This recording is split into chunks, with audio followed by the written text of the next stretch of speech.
Құрметті қазақстандықтар, сіздерді Бәйтерек ұлттық басқарушы холдингтің атынан республика күнімен шын жүректен құттықтаймыз. Бүгін біз осы мерекеге арналған "Менің республикам, менің мақтанышым" атты республикалық челленджге қатыса отырып, ұлттық экономика министрлігінің эстафетаны қабыл алдық. Осыған орай Мұқағали Мақатаевтың "Үш бақытым" деген өлеңін қабыл етіңіз. Ең бірінші бақытым халқым менің, соған берер ойымның алтын кенін. Ол бар болса мен бармын, қор болмаймын, қымбатырақ алтыннан нарқым менің. Ал екінші бақытым тілім менің, тас жүректі тілім менен тілім дедім.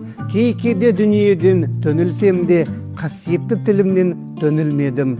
Бақытым бар үшінші отан деген, Құдай деген кім десе отан дерем. Оты сөнген жалғанда жан барсың ба, ойланбай-ақ келдағы от ал менен.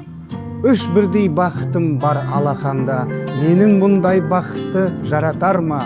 Үш күн нұрын төгеді аспанымнан, Атырау, Алтай, Арқа, Алатауға.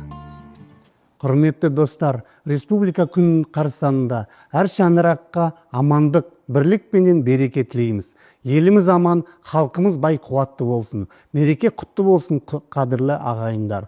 Осы эстафетаны экономикалық зерттеулер институтына жолдаймыз.